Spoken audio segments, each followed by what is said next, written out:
안녕하세요. 사연 읽어주는 남녀, 옛이야기입니다. 오늘도 와주셔서 감사합니다. 구독과 좋아요는 채널 운영에 큰 힘이 됩니다.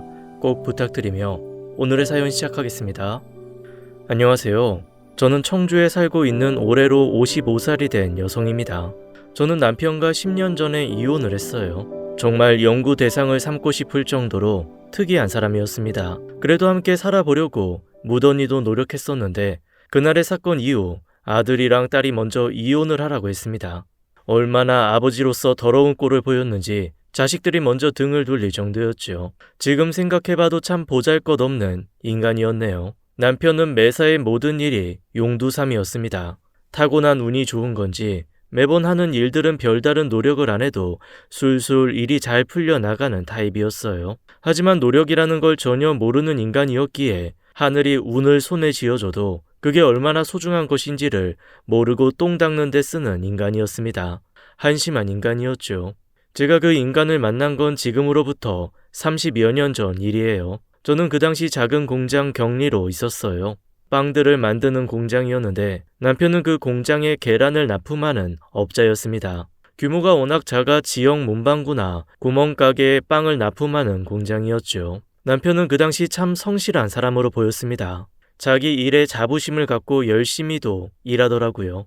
제게 먼저 관심을 보인 것은 남편이었습니다. 어느 날 납품이 없는 날에도 트럭을 몰고 와서는 저를 찾더라고요. 공장 사람들 보기 부끄러워 만나주지 않았지만 그래도 남편은 여러 번 저를 찾아오곤 했어요. 그다지 크지도 않은 동네였기에 남편의 그런 행동은 금방 소문이 퍼졌고 제 큰언니 귀에도 들어갔습니다. 큰언니와 저는 나이차가 10살이나 나는 사람이었는데 발이 무척이나 넓은 사람이었어요. 큰언니는 자기 인맥을 총동원해서 남편의 뒷조사를 해봤나 봐요. 알아보니 남편 집은 옆 동네에서 부자로 소문난 잘 사는 집안이었고 남편은 그 집안의 셋째 아들이었습니다. 부모님도 사람 좋다는 평이 많았고 크게 구설수가 없었던 집이었기에 큰언니는 저에게 그 남자를 한번 만나보라고 제게 말했어요. 저는 별로 내키지는 않았지만 큰언니가 괜찮은 사람이라고 말을 하니 믿고 한번 만나보기로 했습니다.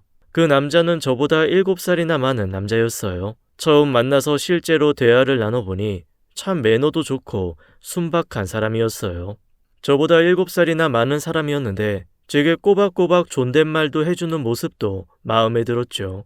성실함이야 그동안 제가 빵 공장을 다니며 확인을 했으니 믿을만 했죠. 하여간 그래서 저는 남편과 반년의 짧은 만남을 해보곤 결혼을 하게 되었습니다. 하지만 그 결정이 제 인생의 가장 큰 실수였다는 것을 그때는 미처 알지 못했습니다. 결혼 생활 동안 남편이 하는 양계장은 더 잘 되었어요. 거래처도 늘고 위탁 사육닭도 받으며 조금씩 규모가 커졌죠. 하지만 남편은 용두사미형 인간이었어요. 언제나 일을 시작하며 다른 누구보다도 열심히 하고 타고난 운도 좋아 하는 일이 성공을 하곤 하죠. 하지만 주머니에 돈이 들어오기 시작하면 사람이 갑자기 변합니다. 양계장이 잘 되니 여윳돈이 많이 생겼고 그러니 점점 게을러지더라고요. 양계장 특성상 많이 부지런해야 합니다. 어떤 일이든 마찬가지겠지만요. 사람이 게을러지고 주머니에 돈이 많이 생기니 힘든 일은 잘 안 하더라고요. 양계장은 언제나 닭똥이 많이 나오기에 매일매일을 깨끗하게 치워줘야 합니다. 청결을 유지해야 하죠. 병아리들은 병에 취약해서 더러운 환경으로 만약 닭들이 병에 걸리기 시작하면 다 같이 몰려 사는 닭들은 한순간에 무리지어 병에 걸려버리고 결국에는 다 폐사를 하거든요. 남편은 게을러지기 시작하더니 청소도 게을리하고 사료주는 일도 게을리해서 결국 키우던 닭과 병아리들이 모두 폐사를 해버렸어요. 한두 번의 폐사를 겪고 나니 남편은 직원을 뽑아서 양계장을 운영하더라고요. 하지만 사장이라는 인간은 양계장에 나와보지도 않고 가끔 나와봐야 술 냄새나 풍기며 양계장 한쪽 방 안에서 잠만 자기 일쑤였으니 그런 사람을 보고 어떤 직원이 열심히 일을 하겠어요.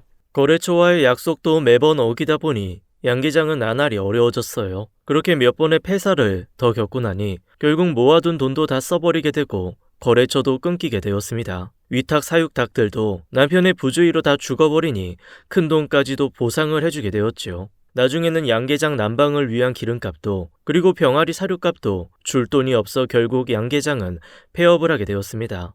남편은 언제나 이런 식이었어요. 일이 잘 될 때 더 노력해서 유지를 잘 하는 게 아니라 조금만 손에 돈이 들어오면 놀고 먹으면서 일을 안 하니 결국에는 잘 되던 일도 망하게 되더라고요. 그냥 돈이 생기면 이상한 짓을 하는 참 이해가 안 가는 사람이었습니다. 그렇게 빚까지 지며 양계장 일은 접게 되었고 다시 주머니에 돈이 다 떨어지니 남편은 발등에 불이 떨어진 사람처럼 일을 구하기 시작했습니다.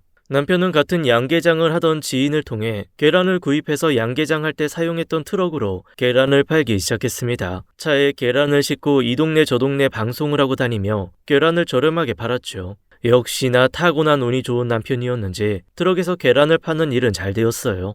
궁핍해지면 열심히 하는 남편의 특성 때문인지 다시 손님들에게도 무척이나 잘하더라고요. 그래서 단골도 생기고 하다 보니 조금씩 다시 여유가 생겼습니다. 하지만 역시 그뿐이었어요. 다시 주머니에 돈 좀 생기니 집에서도 큰 소리를 치기 시작하더군요. 자신이 한다면 이렇게 남들보다 잘한다면서 콧대가 높아지는 모습을 보며 저는 어이가 없었습니다. 애당초 양계장을 잘 꾸려 나갔으면 어렵지도 않았을 집안 살림인데 말이죠. 하여간 다시 안정이 되니 이 남자 또 게을러지기 시작했습니다. 참 한결같은 사람이었어요. 이번에는 술에 빠져 살기 시작했어요. 계란을 판다고 집에 나가면 지인들을 만나 술판을 벌이기 일쑤였죠. 한 번은 초여름에 계란을 가득 싣고 팔러 나간 남편은 일은 미뤄두고 아침부터 지인과 술판을 벌였습니다. 한 잔만 간단히 하려던 남편은 술이 한 잔 두 잔 들어가니 그날 밤새도록 술판을 벌였고 술에 얼큰하게 취한 남편은 계란 트럭도 길거리에 그냥 두고는 집에 왔습니다. 이런 일이 번번했어요. 그럴 때마다 저와 남편은 큰 소리를 내며 싸움을 했고 부부싸움은 점점 더 빈번해졌습니다. 그렇게 매일 술을 마시니 계란은 당연히 점점 팔기 힘들어졌고 팔지를 못하니 가지고 온 계란을 점점 더 오래 보관을 해서 팔더군요. 계란의 신선도가 떨어지니 처음에 생긴 단골들도 다 떨어져 나갔습니다. 악순환이었죠. 결국 계란 트럭도 처음에만 잘 되었지 금방 망해버렸어요. 그때가 결혼한 지 10년이 좀 안 되었을 때인데 남편이 벌어다주는 생활비가 없으니 저는 제 자식들을 키우기 위해서 나가서 일을 했습니다. 다시 이런저런 공장의 격리 일을 알아보았지만 생활도 해야 하고 아이들을 키우기도 해야 하니 격리 월급으로는 생활이 힘들겠더라고요. 그래서 격리보다는 벌이가 좋은 동네 고깃집에서 주방 일을 하며 아이를 키웠습니다. 늦게까지 일을 하다 보면 그래도 아이들을 키우면서 생활할 수 있을 정도로는 돈을 벌 수 있었죠. 제가 돈을 벌자 남편은 집에서 빈둥거리며 술만 마시더군요. 그 모습을 보고 있으면 속에서 천불이 나서 남편 용돈도 주지 않았습니다. 그러면 또 돈을 안 준다고 제게 화를 내었고 그러다 보면 부부싸움이 시작되었죠. 하지만 그럼에도 저는 절대 남편한테 돈을 주지 않았어요. 그러자 남편은 계란 장사를 했을 때 썼던 고물 트럭으로 작은 화물이나 원룸 이사 같은 것을 하며 다시 돈을 벌기 시작했습니다. 역시나 시작은 좋은 남편이었죠. 그래도 한동안 꾸준하게 다니더라고요. 일을 받아 서울이나 다른 지방으로 짐을 실어 나르고 다시 서울에서 저희가 사는 청주로 올 때 청주 일감을 받아서 오니 오며 가며 2번씩 일을 했습니다. 그렇게 한 해를 열심히 일을 하더라고요. 물론 술도 계속 마시기는 했지만 이번에는 지난 양계장과 계란 트럭에서 교훈을 얻기는 했는지 일을 손에서 놓지는 않고 술 마시며 놀더라고요. 그렇게 1년쯤 일을 잘하다가 그만 고물 트럭이 퍼져버리고 말았습니다. 남편은 새 트럭을 대출받아 사자고 했고 워낙 큰 금액의 차였기에 고민이 되었지만 남편이 1년간 나름 열심히 해주었고 계속 일을 해야 했기에 새 트럭을 뽑았습니다. 그렇게 새 트럭을 뽑고 일주일 만에 남편이 사고를 쳤어요. 음주 운전을 하고 집으로 돌아오다가 신호 대기 중에 길 한복판에서 잠이 든 겁니다. 길에 차가 서 있으니 지나다니던 사람이 경찰에 신고를 했나봐요. 남편은 그 사건으로 100일간 운전 면허가 정지되었고 화물차 일도 못하게 되었어요. 그때 남편에게 정말 화를 많이 냈습니다. 당신 제정신이야? 당신 술 마시고 길에서 엎어져 자느라 집에도 못 들어오고 하는 거 하나도 신경 안 써. 근데 술을 마시고 차를 왜 운전해? 죽으려면 당신 혼자 죽지 왜 불쌍한 다른 사람들까지 다치고 죽게 만들려고 술을 마시고 운전하냐고. 아유 그만해. 나도 반성하고 있다고. 이제 어쩔 거야. 트럭은 뽑아놓고 매달 할부금 내라고 나오는데 그건 어쩔 거냐고. 뭘 어째. 그냥 하던 것처럼 화물 배달하면 되지. 당신 정말 정신이 나갔구나. 100일 동안 면허 정지라는데 어떻게 운전을 해? 경찰한테 걸리는 일이 얼마나 된다고 그래. 그때는 정말 운이 지지리도 없어서 그런 거지. 아이 됐어. 그까짓 거 안 걸리면 되는 거지. 운전하지 마. 그냥 나가서 일용직이라도 몇 달 하던가 해. 트럭에 시동이라도 키면 그때 우리 정말 이혼이야. 저는 그렇게 남편이 절대 운전을 못하게 말렸습니다. 남편은 제 이혼 엄포에 알겠다고 하곤 아는 동생을 따라다니며 배달 일이라도 돕고 오겠다고 했습니다. 저는 그렇게라도 하라고 했죠. 그런데 남편은 그런 제 말을 무시하고는 거짓말을 했었어요. 그날 이후 또 운전대를 잡고 나가 하루하루 돈을 벌며 술을 마시고 놀았나 봐요. 이번에도 술을 가득 마시고 집으로 돌아오다가 사고가 났습니다. 남편은 신호를 보고 정차한 앞차를 뒤늦게 보고는 뒤에서 들이박았다고 했어요. 남편은 그렇게 말했지만 제가 생각할 땐 술에 취해 브레이크를 늦게 밟은 듯 했어요. 하여간 남편은 내려서 사고를 수습하려 했지만 어눌한 말투와 제대로 서지도 못하는 모양새를 본 앞차 운전자가 경찰에 신고를 해서 다시 경찰에 음주로 잡혔어요. 사고 난 차에 대해서는 보험 처리를 하고 싶었는데 면허 정지 상태는 무면허와 마찬가지라며 보험 처리가 안 된다고 하더라고요. 하늘이 노래졌어요. 남편이 사고 낸 차는 고급 외제차였는데 수리비가 저희 트럭보다도 비싸게 나왔어요. 그리고 사고 난 이후 앞차 운전자가 경찰을 부를 때 남편이 그 사람에게 욕을 하며 밀치고 그랬었나 봐요. 수입차 운전자는 화가 가득 나서는 차를 수리하는 동안 동일한 외제차를 렌트를 해서 그 렌트 비용 또한 저희가 물어주게 되었습니다. 결국 제가 그분들을 찾아가 무릎 꿇고 빌고 또 빌어 차량 렌트는 국산차로 하는 것으로 선처를 해주셨죠. 남편은 그날 일로 2년간 면허 취득이 금지되었어요. 이제는 정말로 화물차 운전을 못하게 되었죠. 무엇보다 차량 수리비와 음주 벌금까지 합치니 도저히 제가 감당할 수 있는 수준이 아니었습니다. 저는 시가에 이 소식을 알리고 알아서 해달라고 했어요. 그리고 남편에게도 이혼 서류에 도장을 찍어달라고 했죠. 당신 내 말이 우습지? 내가 저번에 분명하게 다시 운전하면 이혼이라고 말했는데 아주 아무렇지 않게 거짓말하면서 다시 차를 끌고 나갔네. 그리고 또 술을 마시고 음주운전을 하고. 나 이제 당신한테 더 이상 애정도 없고 미련도 없어. 그냥 갈라서자. 거참, 이혼하자 이혼해. 내가 혼자 잘 살자고 그랬냐? 일하다가 그렇게 된 건데 위로는 못 해줄 망정. 이혼은 이씨. 그래, 나도 이제 너란 여자 지겨우니까 이혼해. 그렇게 말하고 남편은 집을 나가버렸습니다. 그때 아들이랑 딸이 10살, 8살이었는데 두 아이를 부둥켜 안고서 얼마나 울었는지 모릅니다. 그렇게 짐을 싸서 아이들을 데리고 친정집으로 가버렸어요.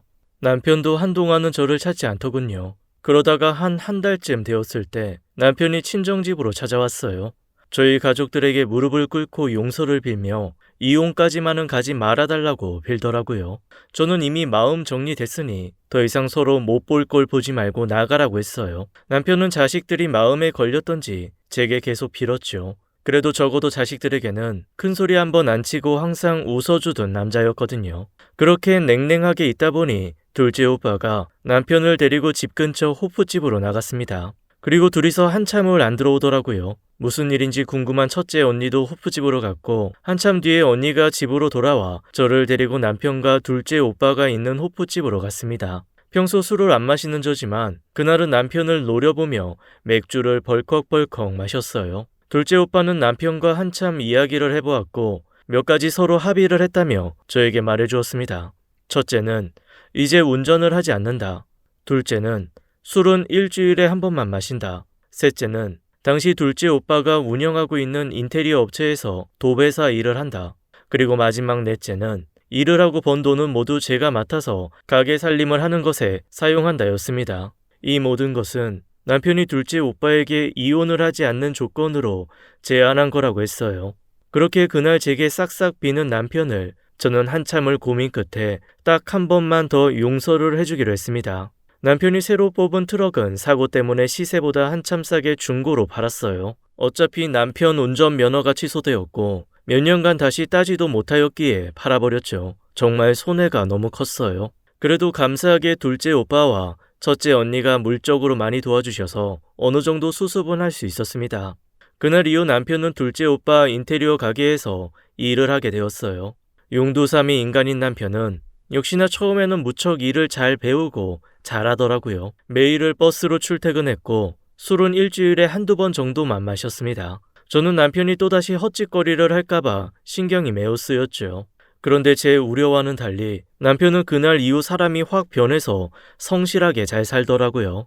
그래도 워낙 둘 사이에 믿음이 많이 무너졌던 터라 한동안은 남편을 주의 깊게 살펴봤어요. 그런데 정말 정신을 차린 건지 그날 이후 무려 10년간 별다른 사고를 치지 않았습니다. 10년간 맡은 일 잘하며 가정에 충실하니 저도 다시 마음이 열리더라고요. 사람 고쳐 쓰는 거 아니라고 했지만 제 남편은 정말 정신을 차린 듯 했어요. 그렇게 시간이 지나가니 다시 부부관계도 회복이 되고 나름 평화로운 가정이 되었습니다. 남편도 일을 꾸준하게 열심히 하고 저도 계속 식당 일 등을 하다 보니 점점 재산도 아주 조금씩이지만 모을 수 있었어요. 중간에 작은 아파트도 하나 마련하고 살다 보니 이제 이렇게 서서히 늙어가나 보다 하며 나름 만족해하며 살았죠. 아이들도 큰 말썽 안 부리고 건강하게 잘 자라주었어요. 아들은 집 근처 국립대를 들어가서 대학생이 되었고 딸내미는 고2가 되어 서울에 있는 대학을 목표로 공부를 열심히 하고 있었죠. 그리고 남편은 10년간 일한 둘째 오빠네 인테리어 가게를 그만두었어요. 더 나이가 들기 전에 자신도 자기 가게를 차려보고 싶다고 해서 저도 그러자고 했죠. 그쯤에는 남편에 대한 믿음이 꽤나 생겼거든요. 남편은 시어머니가 가지고 있는 상가주택 1층에 가게를 냈어요. 자동차 썬팅을 해주는 가게였는데 햇빛이나 자외선을 막아주는 필름지를 차 유리에 붙여주는 작업을 해주는 가게였죠. 그리고 자동차에 들어가는 블랙박스도 달아주는 가게였습니다. 1층에 세를 놓고 그것으로 근근히 살아가던 시어머니가 세입자들이 계속 세를 밀린다든지 하며 골치를 썩히니 그냥 남편이 그 상가 건물 1층 가게로 세입자로 들어가게 된 것이었죠.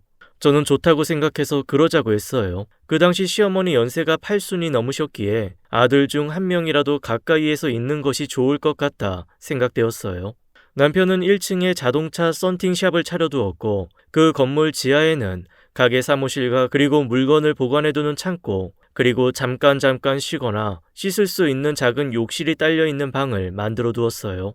일이 워낙 불규칙하게 들어오다 보니 한가할 땐 며칠이고 손님이 없다가도 바쁠 때는 정말 화장실 갈 시간도 없이 손님이 많았어요. 그래서 가게에서 늦게까지 일을 하고 잠깐 쪽잠을 자고 다시 새벽에 일어나 일을 하기도 했거든요. 하지만 남편의 운이 아직은 안 떨어졌는지 10년 만에 새로 시작한 사업도 잘 되더라고요. 도배사 일을 할 때보다 평균적으로 월에 2배 이상씩은 벌어다 줬어요. 남편은 그때까지도 일을 하고 돈을 벌면 제게 모두 가져다 줬습니다. 경제권은 제가 꽉 잡고 있었죠.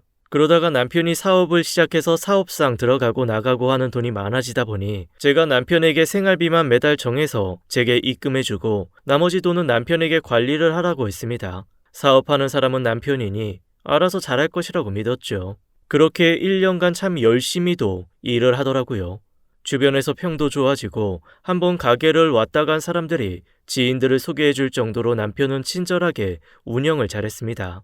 평소 용돈만 받아 쓰다가 이제 사업을 해서 조금씩 돈을 버니 바로 제게 옷 선물도 해주고 어느 날은 꽃이랑 금목걸이도 선물로 사가지고 오더라고요. 저는 뭐하러 이런 걸 사는데 돈을 쓰냐고 핀잔을 주기는 했지만 결혼 후 20년 만에 처음 받아보는 꽃 선물에 괜시레 마음속 감동이 밀려왔죠. 그리고 다음해 2011년 여름이었어요.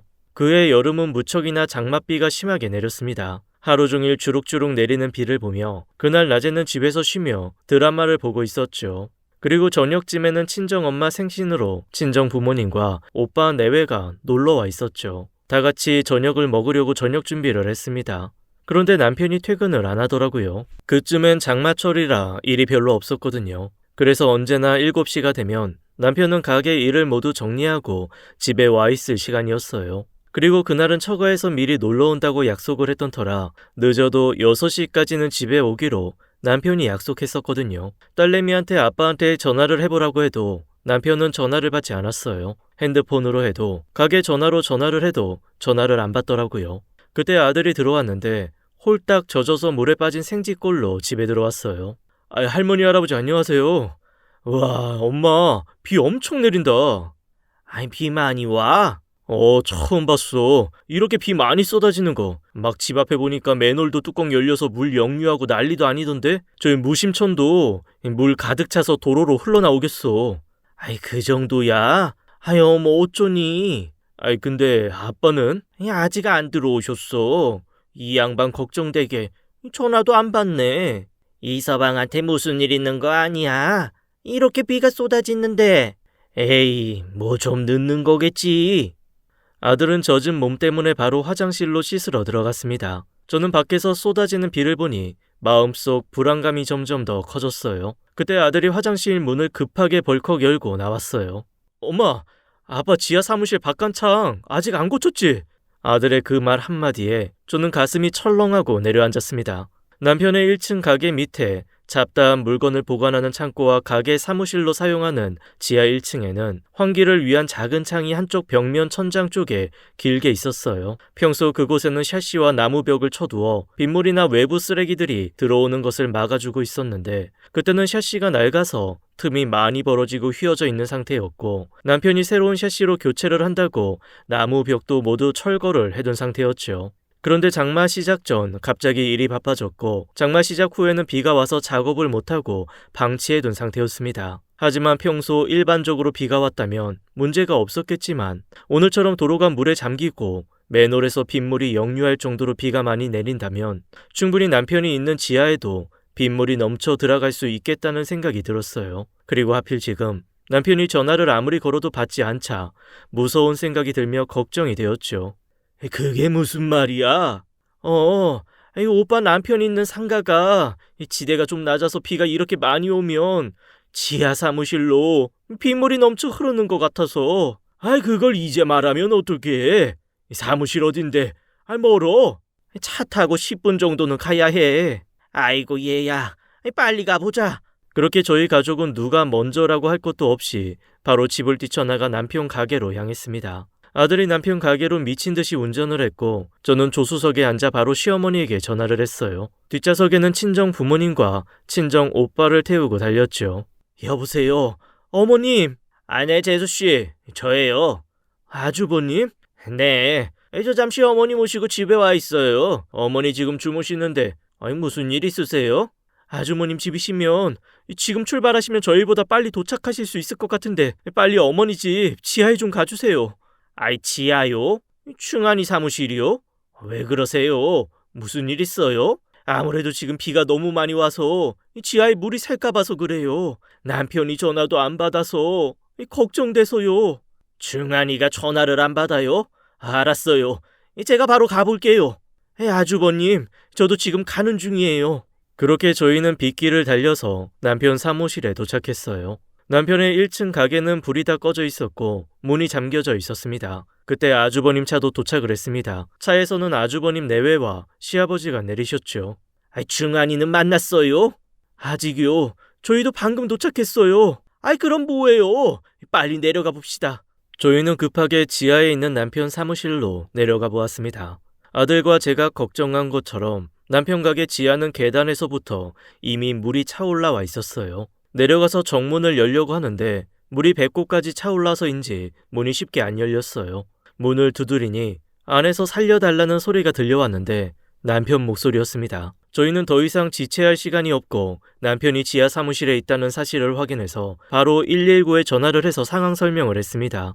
남편 가게로 바로 출동을 한다는 답을 듣고는 저희는 일단 정문부터 열기 위해 애를 썼죠. 친정 오빠가 어디서 구해왔는지 쇠 지렛대를 구해와서 그걸 문틈에 넣고 문을 열었죠. 친정 오빠와 아주머님 그리고 친정 아빠와 시아버지가 온 힘을 다해서 간신히 문을 열 수 있었어요. 문을 열자 물이 출렁거리면서 밀려 나오더군요. 아마도 지하실 안쪽은 물이 좀 더 차 있었나 봅니다. 지하실 안쪽으로 들어가자 평소 남편이 피곤할 때 잠을 자거나 쉬려고 마련해둔 방 안에서 남편 목소리가 들렸어요. 저희는 다급하게 그쪽으로 가서 문을 열려고 했지만 아까 대문보다도 더 잘 안 열리더라고요. 그렇게 한참을 장정 넷이 붙어서 낑낑대다가 도저히 안 되니 아들까지 내려와서 문을 열려고 했습니다. 하지만 절대 안 열리더라고요. 그때 119 구조대가 도착을 했고 구조대 분들은 문을 열기 위해 이리저리 문의 구조를 살펴보다가 물속에서 쇠파이프 여러 개를 발견했어요. 알고 보니 문 앞에 쇠파이프가 벽과 문 사이에 세로로 끼어 있어서 저희가 아무리 힘을 써서 문을 열려고 해도 열리지 않았던 것이었어요. 나중에 119 구조대분들에게 들은 이야기인데 빗물이 창문에서 새어 나오니 가게에 있던 포장지와 비닐 등이 물에 떠다니다가 쇠파이프에 엉겨서 그게 문 쪽으로 쓰러졌었나 봐요. 그렇게 119 구조대분들께서 쇠파이프를 치우고 문을 열 수 있었습니다. 정말 다행이라고 생각하며 가슴을 쓸어내렸죠. 저는 남편을 부르며 방으로 달려 들어가려는데 그때 저희가 문을 열고는 정말 어마어마한 광경을 보게 되었습니다. 방 안에는 남편이 옷을 모두 벗은 채로 있었는데 그곳에는 남편만 있는 것이 아니었어요. 웬 젊은 아줌마 한 명도 같이 있었는데 문제는 그 아줌마도 실오라기 하나 걸치지 않은 채로 그 방에 있었다는 거였죠. 누가 봐도 무슨 상황인지 한 방에 알 수 있었습니다. 문이 열리자 남편은 안도감에 웃다가도 이내 문 밖에 서 있는 사람들을 보고는 급하게 도망을 가려고 했어요. 문 밖에는 남편이 무서운 일을 당할까봐 걱정되는 마음에 한 걸음에 달려온 사람들이 한가득 서 있었어요. 119 구조대분들을 비롯해서 저와 제 아들, 친정엄마, 친정아빠, 그리고 친정오빠, 그리고 아주버님 내외와 시아버지가 서 있었습니다. 남편이 걱정되어 위험을 무릅쓰고 지하 사무실까지 내려와서 남편을 구해낸 저희는 남편의 금수 같은 모습에 분노가 일었죠. 도망가는 남편을 친정오빠는 머리채를 잡아 붙잡았고 그런 남편을 친정아빠는 뺨을 때리며 쓰레기 같은 놈이라고 호통을 쳤습니다. 아주버님조차 정신 나간 놈이라고 소리를 지르며 자기 남동생을 주먹으로 마구 때리더라고요.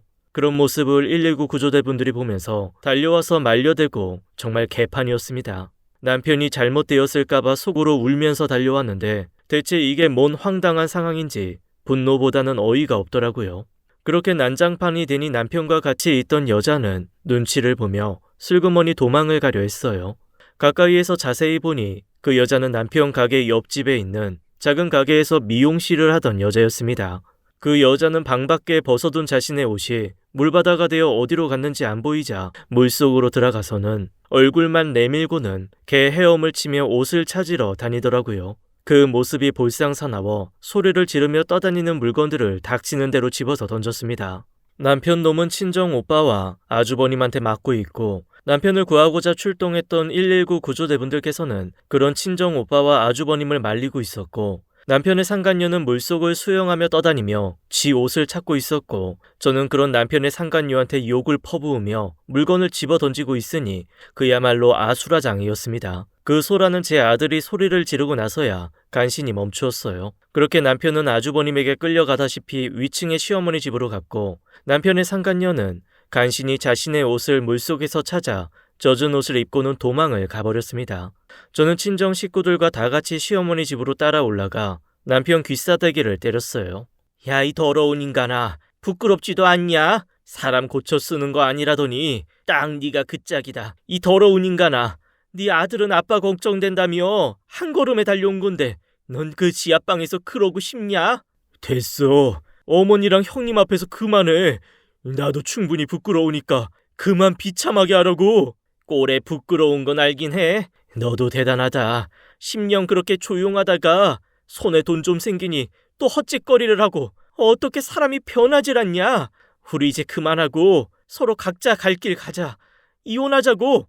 남편이 10년간 조용했던 이유는 주머니에 돈이 없어서 그런 것이었어요. 사람이 또 여유가 생기고 돈이 생기자 바로 헛짓을 시작한 남편이었습니다. 참 신기한 연구 대상이었어요. 하여간 저는 그날 바로 남편과 이혼을 하기로 했습니다. 집에 들어오자마자 아들도 제게 아빠와 이혼을 하라고 말을 꺼냈죠. 아직도 자기 아빠의 저런 모습을 보게 된 아들한테 미안하고 마음이 아픕니다. 요즘에는 간통죄가 폐지되어 고소를 할 수가 없었지만 저 때는 간통죄로 고소가 가능했었어요. 그래서 한동안 간통으로 그놈들을 콩밥을 먹이고 싶어서 고소도 진행을 했지만 간음에 대한 결정적인 증거가 없었다며 받아들여지지 않았습니다. 제가 할 수 있는 건 그저 이혼과 얼마 되지 않을 위자료 소송뿐이었어요. 참 억울해서 밤에 잠도 안 오더라고요. 금수 같은 놈들에게 벌을 주고 싶었지만 간통 고소도 어려웠고 오히려 제가 그것들 목숨을 구해준 꼴이 되어버렸으니 매일 화가 났죠. 그런데 그것에 대한 복수는 제가 전혀 생각지도 못한 사람이 대신 해주게 되었습니다. 바로 불륜녀의 남편이었어요. 상간녀의 남편은 저보다 훨씬 이전부터 상간녀의 부정을 알고 있었다고 했어요. 그래서 오랫동안 꾹 참으며 간통의 증거를 찾을 때까지 기다렸다고 했죠.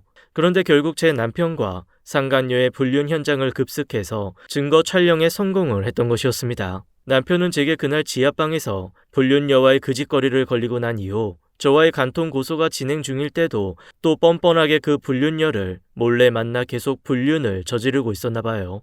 모텔에서 만나 더러운 짓을 하고 있을 때 경찰을 대동한 불륜녀의 남편에게 딱 걸린 것이었죠.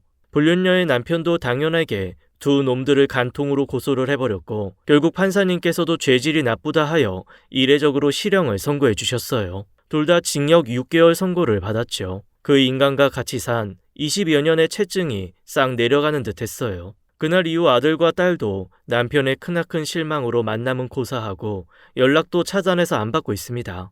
불륜녀의 미용실은 동네에서 소문이 파다하게 나서 문을 닫아버렸고 용두삼미형 남편의 가게도 집어릇 때문에 망한 건지 아니면 불륜의 소문 때문에 망한 건지 얼마 안 가서 망해버렸더라고요. 그렇게 한동안은 어떠한 소식도 안 들려왔습니다. 그리고 작년에 둘째 딸내미가 결혼을 했어요. 또 그 소식은 어찌 알았는지 자기가 아빠로서 혼조석에 앉고 싶다고 저희한테 찾아왔더라고요. 딸아이가 소리에 소리를 질러서 집에 발도 못 붙이고 쫓겨났습니다. 남편은 그 당시 지방 여인숙에서 살며 일용직으로 하루하루 살고 있는데 요즘은 그마저도 어렵다고 하더라고요.